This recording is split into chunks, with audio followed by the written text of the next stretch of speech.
سبحان اللہ والحمد للہ ولا الہ الا اللہ واللہ اکبر سبحان اللہ والحمد للہ ولا الہ الا اللہ واللہ اکبر سبحان اللہ والحمد للہ ولا الہ الا اللہ واللہ اکبر۔ جب بھی مراقبے میں یہ ویسے بالخصوص مراقبے میں شجرہ مبارک کے اشعار پڑھے جاتے ہیں تو جس بزرگ کا یہ نام آئے گا تو پوری توجہ کے ساتھ اپنے قلب کو یا ان لطائف کو جن پہ آپ کو ذکر ہے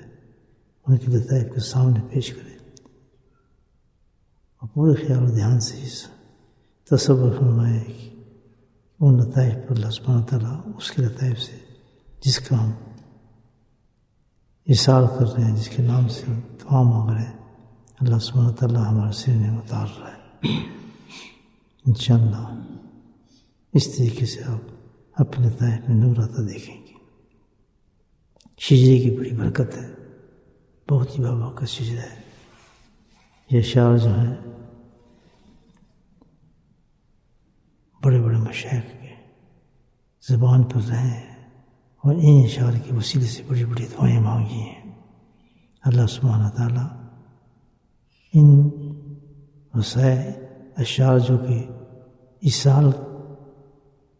ہیں اس بزرگ کے لیے اس کے لیے آپ پڑھ رہے ہیں، اس کے واسطے سے آپ اس کے فیوض اور برکات کو مانگ رہے ہیں۔ بہتر یہ ہے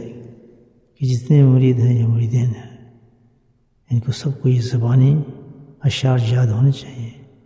اور اکثر خاطر اپنی دعاؤں میں اشعار سے وسیلے سے دعا مانگیں، آپ محسوس کریں گے کہ اس سے بہت انوارات ہیں۔ بعد از امام الانبیاء علیہ السلام صلی اللہ علیہ وسلم کے سب سے بڑا مقام جو ہے وہ ابو بکر صدیق رضی اللہ تعالیٰ عنہ کا ہے۔ اللہ کی تعریف نبی محمد وسیلے کے بعد دوسرا واسطہ جو ہم دے رہے ہیں حضرت ابو بکر صدیق رضی اللہ تعالیٰ عنہ کا ہے اور عرض کر رہے ہیں اللہ تعالیٰ سے، یعنی وسیلہ ان کا ہے لیکن طلب انسان اللہ سے کرتا ہے۔ انسان کو وسیلہ پکڑتا ہے اس کے خاک بندے کا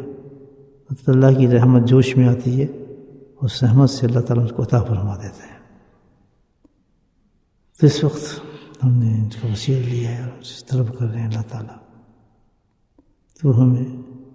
جو چیز عطا فرمانا ابو بکر صدیق کے واسطے سے وہی عطا فرما جو ان میں تھا، اور وہ تھا اطاعت رسول صلی اللہ علیہ وسلم اور محبت رسول صلی اللہ علیہ وسلم تھی۔ یہ اللہ ان کے وسیلہ سے تو ہمیں بھی چیز عطا فرما دے۔ یہ ہم واسطہ دے رہے ہیں اللہ تعالیٰ کے حضور میں بہت ہی بڑے صحابی کا جن کا مقام بہت بلند ہے، بلکہ اللہ کے نبی نے فرمایا کہ سلمان فارس میرے اہل بیت میں سے ہے، بے انتہا سے شفقت اور محبت فرماتے تھے، اور ان کی ایک ہسٹری ہے کس طرح ایمان لے کر ہے اور کتنی بڑی بڑی قربانیوں کے بعد یہ بکتے ہوئے غلام ہوتے ہوئے مختلف مذاہب سے نکلتے ہوئے آخر جن سے محبت تھی اللہ نے وہاں تک پہنچا دیا اور آپ نے ایمان لائے۔ تو ان سے ہے کہ وسیلے سے ہم کہہ رہے ہیں اللہ جس طرح حضرت سلمان فارسی ایمان لے کر آئے، یہود سے نکلے، جہاد نصارہ سے نکلے اور حق پر پہنچ گئے، اللہ تعالیٰ ہمیں بھی ان تمام مذاہب سے بچا، ان عقائد سے بچا، ان کے پیچھے چلنے سے بچا، تو ہمیں وہی سچا حق راستہ عطا فرما جو کہ تو نے حضرت سلمان فارسی رحمۃ اللہ کو عطا فرمایا تھا۔ اب آپ دیکھیں کہ کتنے بڑی بڑی دعائیں ہم کس کے وسیلے سے مانگ رہے ہیں اور اس یقین کے ساتھ اللہ سبحانہ تعالیٰ بندے کی دعائیں قبول فرماتا ہے۔ اور اس حالت میں جو باتیں مراقبے میں ہو تو ہوتے ہیں اس پہ کوئی دعا قبول ہو جائے تو کتنا انسان کو کیا کچھ مل جاتا ہے۔